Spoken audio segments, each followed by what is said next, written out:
हिंदवी स्वराज्याचे सरसंस्थापक छत्रपती शिवरायांना मानाचा मुजरा करतो। भारतीय राज्यघटनेचे शिल्पकार भारतरत्न डॉक्टर बाबासाहेब आंबेडकर यांना मानवंदना अर्पित करतो। आजच्या या अतिशय सुंदर सोहळ्याला मुख्य अतिथी म्हणून लाभलेले भारताचे कणखर आणि कर्मठ गृहमंत्री आणि सहकारिता मंत्री आदरणीय अमितभाई शहाजी, आमचे सहकारी लोकप्रिय उपमुख्यमंत्री माननीय एकनाथराव शिंदेजी, माननीय अजितदादा पवारजी, आमचे दुसरे सहकारी राज्याचे उच्च व तंत्र शिक्षण मंत्री माननीय चंद्रकांत दादा पाटीलजी, या ठिकाणी मंचावर उपस्थित दक्षिण कमांडचे प्रमुख लेफ्टनंट जनरल श्री धीरज सेठ, त्याचप्रमाणे मंचावर उपस्थित श्रीमती मेधाताई कुलकर्णी, श्री रवींद्र चव्हाण, एअर मार्शल श्री भूषण गोखले, श्री विनयजी सहस्त्रबुद्धे, श्री कुंदन कुमार साठे, श्री अनिरुद्ध देशपांडे, श्री पुष्करजी पेशवा, या एनडीएचे commandant vice admiral Shri Gurucharan Singhji, या ठिकाणी उपस्थित सर्व छत्रपती शिवरायांवर प्रेम करणारे आणि थोरल्या बाजीरावांच्या पराक्रमाने प्रभावित अशा सर्व माझ्या माता भगिनी आणि बंधूंनो, आज ही अतिशय आनंदाची गोष्ट आहे की एनडीए सारख्या देशातल्या अतिशय नामांकित प्रबोधिनीमध्ये थोरले बाजीराव पेशवा यांचा पुतळा स्थापित होतोय आणि त्याचं उद्घाटन करण्याकरता ज्याचा उल्लेख विनयजींनी केला, मराठा इतिहासाचे अभ्यासक आणि देशाचे गृहमंत्री आदरणीय अमितभाई शहा या ठिकाणी आले आहेत। आपल्या सगळ्यांनाच माहिती आहे की ज्या काळामध्ये छत्रपती शिवरायांनी स्वराज्याची ज्योत पेटवली, त्या काळामध्ये संपूर्ण भारतामध्ये एक प्रकारे परकीय आक्रमकांना आम्ही स्वीकारलेला आहे अशी परिस्थिती होती, किंवा भारतातले अनेक मोठे मोठे राजे राजवाडे हे त्यांच्या अधिपत्याखाली काम करत होते। आणि अशा काळामध्ये आई जिजाऊंच्या प्रेरणेनं छत्रपती शिवरायांनी सामान्य माणसातली विजिगीषू वृत्ती प्रज्वलित केली, 18 पगड जातीच्या लोकांना एकत्रित केलं आणि एक अशी फौज उभी केली की ज्या फौजेनं मुघली साम्राज्य असेल किंवा त्या काळातले जे चारही आक्रमक होते अशा सगळ्यांना सळो की पळो करून सोडलं आणि स्वराज्याची स्थापना केली। दुर्दैवाने महाराज फार काळ जगू शकले नाहीत, पण त्यांनी सामान्य मराठी माणसामध्ये त्याच्या रक्तामध्ये जो अंगार फुलवला होता, त्यामुळे महाराजांनंतर ही जी क्रांती होती ती थांबली नाही। छत्रपती संभाजी महाराज असतील, तारा राणी असतील, यांनी ती सुरूच ठेवली आणि त्याच मांदियाळीमध्ये अतिशय वीर असलेले श्रीमंत पेशवे थोरले बाजीराव यांचा जो इतिहास आहे तो छत्रपतींच्या स्वराज्याला आणि साम्राज्याला विस्तारित करण्याचा इतिहास आपल्याला पाहायला मिळतो। मगाशी उल्लेख झाला की 19व्या-20व्या वर्षी पंतप्रधान पदाची सूत्र हातामध्ये घ्यायची आणि 20-21 वर्ष नुसतं लढत राहायचं। 41 लढाया, एकाही लढाईमध्ये पराजय नाही, आणि मोगल असो, निजाम असो, पोर्चुगीज असो, सर्व प्रकारच्या शत्रूला नामोहरम करण्याचं काम हे थोरल्या बाजीरावांनी केलं। पश्चिमेमध्ये तर बोलबाला होताच. दक्षिणेमध्ये देखील साम्राज्याचा विस्तार झाला आणि अगदी उत्तरेला आपल्याला माहिती आहे की काबूलपर्यंत देखील त्याचे जे नवाब होते त्यांनाही हरवण्याचं काम, किंवा या ठिकाणी बंगालपर्यंत सगळं म्हणजे पूर्व पश्चिम उत्तर दक्षिण अशा सगळ्या त्या काळच्या अखंड भारतामध्ये हिंदवी स्वराज्याची आणि मराठा साम्राज्याची स्थापना किंवा त्याचा विस्तार करण्याचं काम हे थोरल्या बाजीरावांनी केलं. आणि त्यांच्यावर अतिशय कमी वयामध्ये शाहू महाराजांनी जो विश्वास टाकला होता त्या विश्वासाला सार्थ करण्याचं काम हे त्यांच्या माध्यमातून झालेलं आपल्याला पाहायला मिळालं.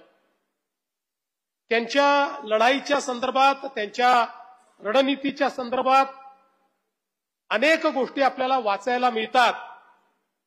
मगाशी गोखले साहेबांनी जसं सांगितलं की त्यांच्या लढाईमध्ये वेग ही त्यांची सगळ्यात मोठी रणनीती असायची.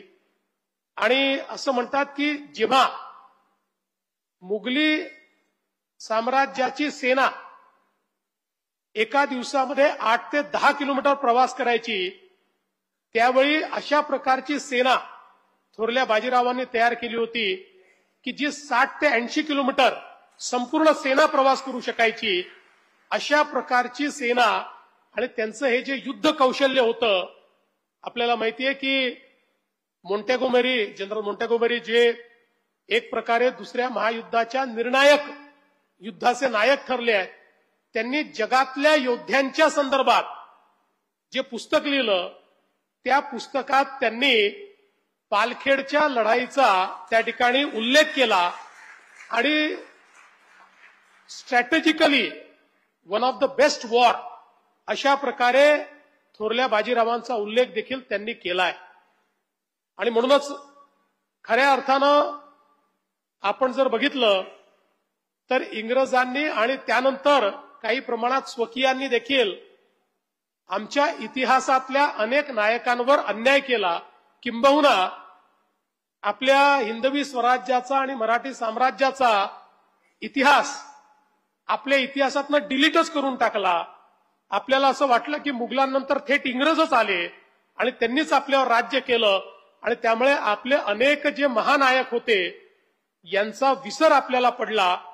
पण मला असं वाटतं की आज देशामध्ये पुन्हा एकदा माननीय मोदीजींच्या नेतृत्वामध्ये आमचे जे सगळे नायक आहेत, या नायकांना, आमच्या योद्ध्यांना, आमच्या स्वातंत्र्य सेनानींना या ठिकाणी पुन्हा एकदा त्यांची आठवण करणं आणि त्यांचा इतिहास हा आपल्या पिढ्यांपर्यंत पोहोचला पाहिजे अशा प्रकारचा प्रयत्न सुरू आहे. आणि मला अतिशय आनंद आहे की अशाच प्रकारे छत्रपती शिवरायांचे एक सेनानी म्हणून त्याच साम्राज्याचा वारसा पुढे नेण्याचा प्रयत्न करणारे थोरले बाजीराव यांचा अतिशय सुंदर अशा प्रकारचा पुतळा हा एनडीए मध्ये या ठिकाणी लागला. मला असं वाटतं की त्यांच्या पुतळ्याकरता एनडीए पेक्षा उत्तम स्थान दुसरं असूच शकत नाही. कारण आमची सामरिक शक्ती ज्या ठिकाणी शिकवली जाते, युद्धनीती जिथे शिकवली जाते, युद्ध कौशल्य जिथे शिकवलं जातं, सैनिकी बाण्याची निर्मिती ज्या संस्थेत केली जाते अशा संस्थेमध्ये हा पुतळा लागणं हे अत्यंत मला असं वाटतं महत्वाचं आहे. आणि म्हणून या समितीचं मी अतिशय मनापासून अभिनंदन करतो.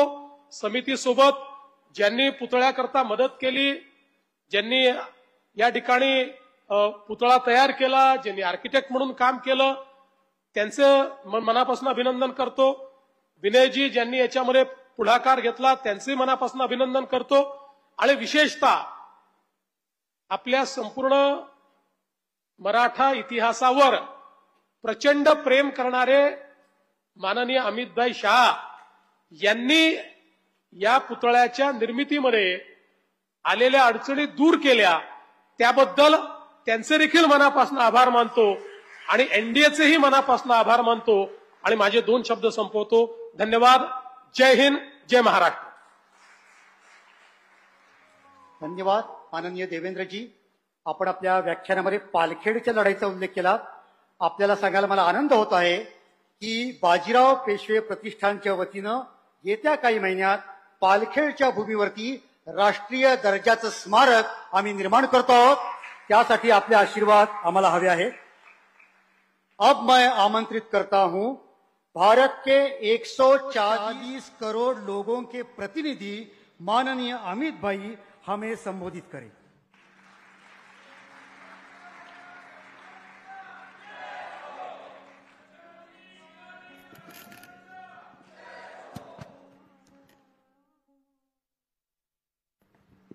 आज के इस महत्वपूर्ण कार्यक्रम के मंच पर उपस्थित महाराष्ट्र शासन के सम्माननीय मुख्यमंत्री श्रीमान देवेंद्र फडणवीस जी, महाराष्ट्र शासन के उप मुख्यमंत्री श्रीमान एकनाथ शिंदे जी, उप मुख्यमंत्री महाराष्ट्र श्रीमान अजित पवार जी, मेरे साथी मंत्री, पुणे के ही जनप्रतिनिधि श्री मुरलीधर महल जी, पुणे के ही जनप्रतिनिधि और महाराष्ट्र सरकार में मंत्री श्रीमान चंद्रकांत दादा पाटिल जी, बहन मेघा कुलकर्णी जी, लेफ्टिनेंट जनरल धीरज सेठ जी, एयर मार्शल श्री भूषण गोखले जी, अनिरुद्ध देशपांडे जी, कुंदन साठे जी, विनय सहस्त्रबुद्धे जी, श्री पुष्कर पेशवा जी, vice admiral Gurucharan Singh ji, Maharashtra Bharatiya Janata party के अध्यक्ष श्रीमान रविंद्र चौहान जी, और आज बाजीराव पेशवा की वीर मूर्ति को प्रस्थापित करते हुए देखने के लिए आए हुए सभी भाइयों बहनों को मेरा नमस्कार. मैं पुणे की धरती पर खड़ा हूं. सबसे पहले जिन्होंने गुलामी की काल रात्रि में एक आशा का किरण जगाया और हिंदवी स्वराज की स्थापना करी, वो महान छत्रपति शिवाजी महाराज को प्रणाम कर कर मैं मेरी बात की शुरुआत करता हूं. पुणे की भूमि एक प्रकार से स्वराज के संस्कार का उद्गम स्थान है. 17वीं शताब्दी में भी यहीं से स्वराज की आलेख तंजावुर से अटक तक, अटक से कटक तक पहुंची, और जब अंग्रेजों के सामने फिर से एक बार स्वराज के लिए जनता को लड़ने का समय आया, तब सबसे पहला सिंह गर्जना तिलक महाराज ने की, स्वराज मेरा जन्मसिद्ध अधिकार है. और वीर सावरकर ने यही महाराष्ट्र की भूमि से एक ऐसा उदाहरण प्रस्तुत किया कि एक व्यक्ति अपने जीवन में अपने देश के लिए कितना कर सकता है, ये उदाहरण प्रस्तुत करने का काम वीर सावरकर ने किया. और मालूम नहीं एनडीए का मूल स्थापना हुआ होगा तब क्या सोचकर यहां बनाया होगा.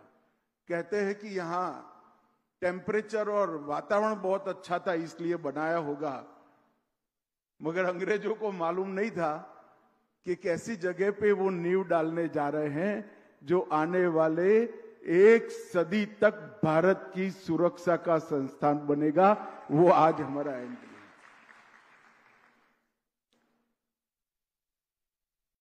पेशवा बाजीराव जी के कई पुतले देश भर में कई जगह लगे हैं. मेरे गांव में भी लगा है। परंतु मैं मानता हूं कि पेशवा बाजीराव का एक स्मारक बनाने की सबसे उचित जगह अगर कोई है तो एनडीए पुणे की एकेडमी, क्योंकि जहां से आने वाले समय के देश की तीनों सेनाओं के सूत्रधार जहां प्रशिक्षित होकर निकलते हैं, वहां बाजीराव पेशवा की मूर्ति लगना और श्रीमंत बाजीराव के मूर्ति से प्रेरणा लेकर उनके जीवन कवन को अभ्यास कर कर अगर हमारे भविष्य के सेनानी जाते हैं तो मुझे विश्वास है कि कई सालों तक भारत की सीमाओं को कोई छूने का साहस नहीं कर सकता। मैं यहां आने वाला था, कार्यक्रम घोषित हो चुका था। कल कुछ पत्रकार मित्रों के साथ वैसे ही बैठना हुआ तो उन्होंने कहा कि अमित भाई, आप पुणे स्पेशल एक कार्यक्रम के लिए जा रहे हैं और श्रीमंत बाजीराव के पुतले के अनावरण के लिए जा रहे हैं, मगर मुझे एक बात बताइए कि आज की युद्ध की पद्धति, जहां एनडीए में हमारे सेनानी तैयार हो रहे हैं, और बाजीराव पेशवा के समय की युद्ध की पद्धति, ये दोनों के बीच में क्या रिलेशन बचा होगा? मैंने बहुत सरलता से उनको जवाब दिया, युद्ध की कला के कुछ नियम जो होते हैं वो कालबाह्य नहीं होते हैं, वो एटर्नल होते हैं। युद्ध में व्यूह रचना का महत्व, युद्ध में त्वरा का महत्व, युद्ध में समर्पण का भाव, युद्ध में देशभक्ति का भाव, और सबसे बड़ी बात, युद्ध में बलिदान का भाव, वो ही सेनाओं को विजय दिलाता है। हथियार बदलते रहते हैं, और अगर ये सभी गुणों का सबसे उत्कृष्ट उदाहरण 500 साल के भारतीय इतिहास में कहीं पर ढूंढना है तो मैं इतिहास के विद्यार्थी के नाते बेझिझक कह सकता हूं, वो केवल बाजीराव पेशवा में, श्रीमंत बाजीराव पेशवा में ही मिल सकता है। 19 साल के उम्र में साहू जी महाराज ने किस तरह से उनको सिलेक्ट किया होगा मुझे मालूम नहीं, क्या काफी सारी चुनौतियां थी उसमें। साहू जी महाराज की माताजी खुद अभी अभी बाहर आई थी, और जब उन्होंने श्रीमंत बाजीराव को पेशवा बनाने का निर्णय किया, उसके बाद 20 साल में 41 युद्ध लड़े और एक भी नहीं हारा। ये रिकॉर्ड कोई सेनापति का नहीं हो सकता। एक साल के 2 युद्ध, और हमें मालूम है कि उस जमाने में बारिश के 4 माह युद्ध नहीं होते थे। बचे हुए 8 माह के अंदर 2 युद्ध करना और हर बार विजयी होना, मृत्यु पर्यंत पराजय को जिसने अपने नजीक भटकने नहीं दिया, ऐसा वीर सेनानी, उसका मूर्ति लगाने का सबसे उचित स्थान हमारी एनडीए की ये एकेडमी। शिवाजी महाराज ने जब स्वराज की कल्पना की होगी, उस वक्त के भारत की भूगोल और भारत के उस वक्त के साम्राज्यों का इतिहास जो देखता होगा, वो समझ पाता होगा कि एक 12 साल के बच्चे ने कैसे स्वराज शब्द सोचा भी होगा। आदिल शाही, कुतुब शाही, बरीद शाही, निजाम शाही और इमाद शाही, पूरा दक्षिण भारत इनकी नागचूड़ से पीड़ित था और उत्तर पूरा मुगलों के अधीन था। उस वक्त 12 साल का एक बालक देश को स्वतंत्र कराने की कल्पना करे और अपने एक छोटे से जीवन काल के अंदर ही हिंदवी स्वराज का स्थापना करने का काम करे, ये अकल्पनीय पराक्रम था। मगर शिवाजी महाराज ने सिर्फ हिंदवी स्वराज की स्थापना नहीं की, महाराष्ट्र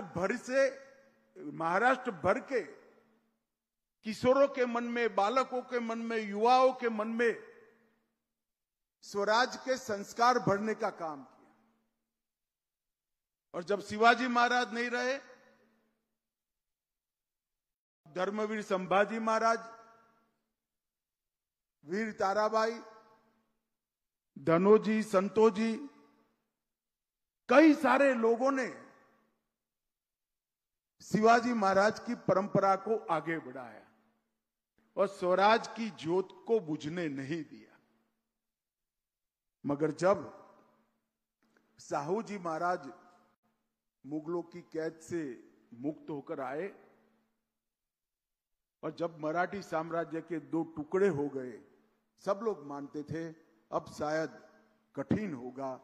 और उसी वक्त पहले बालाजी विश्वनाथ और फिर श्रीमंत बाजीराव ने पेशवा बनकर शिवाजी महाराज की स्वराज की मशाल को आगे बढ़ाया।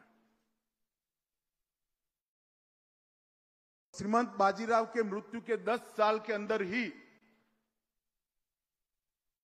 तंजावुर से अफगानिस्तान तक, अफगानिस्तान से बंगाल होते हुए कटक तक एक विराट हिंदवी साम्राज्य की स्थापना, जो शिवाजी महाराज का कल्पना था, वो करने का काम किया। और इसीलिए कई लोग कहते हैं अगर ये स्वतंत्रता की लड़ाई शिवाजी महाराज ने जो शुरू की और पेशवाओं ने 100 साल तक चलाई, वो अगर न लड़ी गई होती तो आज भारत का मूल स्वरूप बचा ही न होता। इन्होंने अपने जीवन में कई सारे युद्ध ऐसे लड़े जिसमें पराजय निश्चित मानी जाती थी। उन्होंने अपनी त्वरा से, अपने रण कौशल से, रणनीति से और वीर साथियों की मदद से बाजीराव पेशवा ने कई हारे हुए युद्धों को जीत में परिवर्तित किया। और पालखेड़ की विजय को अगर कोई ध्यान से पढ़ेगा तो मालूम पड़ेगा कि निजाम के सामने यह विजय अकल्पनीय विजय थी। मगर जरा भी रुके बगैर, जरा भी थके बगैर,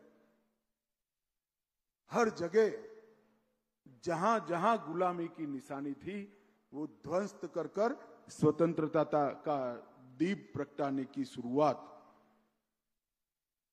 श्रीमंत बाजीराव ने की और सफल भी हुए। कई सारे युद्ध कौशल के अभ्यासु देश और विदेश के सेनानियों ने उनके युद्ध कौशल के लिए ढेर सारी बातें करी हैं। मगर सिर्फ युद्ध कौशल की बात नहीं है। जैसा मैंने कहा, बुंदेलखंड तक, गुजरात तक, तंजावुर तक, मध्य प्रदेश तक, ये सारी स्थान से स्वराज की लौ जलाने के बाद वहां पर इंदौर में होलकर, ग्वालियर में सिंधिया, धार में पवार, बड़ौदा में गायकवाड़, गोविंद पंत को बुंदेलखंड में, हर जगह चिमना जी का सहयोग लेकर प्रशासन को भी प्रस्तापित करने का काम किया। और एक लंबे समय तक आजादी की लौ जलती रहे, इस प्रकार का काम उन्होंने किया। और मैं तो कलाकारों का बहुत धन्यवाद करना चाहूंगा कि उन्होंने बाजीराव पेशवा की इस प्रतिमा को अश्वारूढ़ बनाया है। जदुनाथ सरकार ने बाजीराव पेशवा के लिए काफी कुछ लिखा है, मगर एक वाक्य मैं कभी नहीं भूल सकता। उन्होंने कहा, कभी भी किसी व्यक्ति का जन्म घोड़े के साथ नहीं होता। बाजीराव एकमात्र व्यक्ति ऐसा है जिसका जन्म ही घोड़े के साथ हुआ है। पूरा 20 साल का कालखंड उनको घोड़े से नीचे उतरते हुए किसी ने नहीं देखा। शनिवार वाड़ा का निर्माण, जल प्रबंधन, कई सारी कुरीतियों के खिलाफ लड़ाई और बहुत अच्छे एडमिनिस्ट्रेटर के भी बचे हुए कालखंड में, पूरा जीवन तो युद्ध में गया, जो 4 माह बचता था उसमें भी उन्होंने कई सारे सुधार के काम भी किए। मित्रों, मैंने ढेर सारे ईस्वीसन 1500 के बाद हुए युद्धों को बहुत डिटेल पढ़ा है।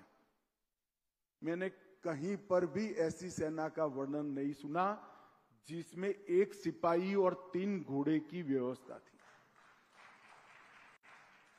हर जगह पर घुड़सवार होते थे, एक घोड़ा और एक सिपाही। श्रीमंत बाजीराव की सेना में एक सिपाही पर 3 घोड़े होते थे। घोड़ा थकता था, आराम करता था, सिपाही आगे बढ़ता रहता था और आश्चर्यजनक रीत से बिजली की तरह दुश्मनों पे वो टूट पड़ते थे। उनकी त्वरा से अच्छे अच्छे पराजित हुए। मैं सोच ही नहीं सकता कितनी विकट परिस्थितियों में इतने फैले हुए मकड़ जाल को भेद कर एक के बाद एक 41 युद्धों में कोई कैसे सफलता प्राप्त करता है। कुछ लोग उनको ईश्वर दत्त सेनापति कहते हैं, कुछ लोग उनको अजिंक्य योद्धा कहते हैं और कुछ लोग उनको शिव शिष्योत्तम बाजीराव पेशवा भी कहते हैं। कई सारे राजाओं ने प्रचंड युद्ध किए, विजय भी प्राप्त किए, मगर बाजीराव पेशवा के सभी युद्धों में एक बात विशेष थी, वो अपने लिए नहीं लड़ रहे थे, वो देश के और स्वराज के लिए लड़ रहे थे, क्योंकि वो तो पंत प्रधान थे। उन्होंने कभी भी छत्रपति के साथ, अंग्रेजों ने इतिहास को विकृत करने का बहुत प्रयास किया, अगर आजीवन इतना पराक्रम, इतनी बड़ी शक्ति होने के बावजूद वो पेशवा ही रहे। हर युद्ध मातृभूमि के लिए, हर युद्ध धर्म के लिए, हर युद्ध स्वराज के लिए लड़ा। अपने 40 साल के जीवन में एक ऐसा अमर इतिहास लिखने का काम किया जो आने वाले कई सदियों तक कोई और लिख न पाए, ऐसा अमर इतिहास लिखने का काम किया। श्रीमंत बाजीराव की वीरता और महानता को वर्णन करने के लिए मेरे पास शब्द नहीं है, मगर मेरे जीवन में कभी भी कोई निराशा दस्तक देने लगती है तो मुझे हमेशा बाल शिवाजी और श्रीमंत बाजीराव की विचार आता है और निराशा कोसों दूर चली जाती है कि अगर इतनी विपरीत स्थिति में वो लोग ये कर पाए तो हमारा तो दायित्व है। अब सब जगह अनुकूलता ही अनुकूलता है। शिवाजी महाराज की कल्पना का भारत बनाने की जिम्मेदारी 140 करोड़ भारतीयों की है। स्वराज के लिए जब संघर्ष करने का समय था तब संघर्ष किया। स्वराज को टिकाने के लिए भी संघर्ष करने की जरूरत पड़ेगी। हमारी सेना और हमारा नेतृत्व जरूर करेगा। ऑपरेशन सिंदूर इसका उदाहरण है। परंतु स्वराज के साथ साथ महान भारत की रचना भी शिव छत्रपति की ही कल्पना है। एक ऐसे भारत की रचना जो आजादी की शताब्दी जब मनाए तब 2047 में हर क्षेत्र के अंदर समग्र विश्व में हर क्षेत्र में हम सर्वप्रथम हो, ऐसे भारत की रचना करना ये हम सबका जीवन लक्ष्य होना चाहिए। और जीवन लक्ष्य को सिद्ध करने के लिए पुरुषार्थ, समर्पण और बलिदान, ये तीनों की प्रेरणा लेने के लिए कोई उत्तम व्यक्तित्व हमारे इतिहास में है तो श्रीमंत बाजीराव पेशवा है। आज मैं हृदयपूर्वक वो सभी लोगों का धन्यवाद करना चाहूंगा जिनको ये विचार आया कि पुणे की ये एकेडमी में श्रीमंत बाजीराव की अश्वारूढ़ प्रतिमा का स्थापना किया जाए। मैं एनडीए को भी हृदय से बहुत बहुत धन्यवाद करना चाहता हूं कि इन्होंने इस बात को स्वीकार किया और आने वाले समय के हमारे सेनापतियों और योद्धाओं को बाजीराव पेशवा के जीवन कवन से प्रेरणा लेकर आगे बढ़ने का मौका दे दिया गया। मैं विनय जी को भी कहना चाहता हूं कि विनय जी, आपने माइक में कहा कि भारत के सभी भाषाओं में ये इतिहास को भावानुवाद कर कर भारत की हर भाषा के बच्चों के लिए उपलब्ध कराना चाहिए। अब आप सुझाव दे रहे हैं, मुझे लगता है सब लोग सुझाव ही देंगे तो होगा क्या।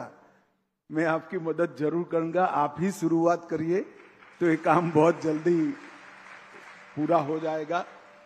मोदी जी ने विकास भी और विरासत भी, ये सूत्र जो दिया है वो इसीलिए दिया है कि हमारे हजारों साल पुरानी संस्कृति में कई ऐसे व्यक्तित्व हुए हैं जो हजारों साल तक हमें प्रेरणा दे सकते हैं।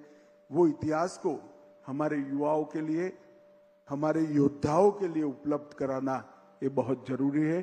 फिर से एक बार इस मूर्ति की स्थापना के लिए जिन जिन का योगदान रहा है, आर्थिक योगदान रहा है, कलाकारों का योगदान रहा है, एनडीए का योगदान रहा है, वो सभी को मैं बहुत मनपूर्वक आभार मानकर मेरी बात को पूरी करता हूं।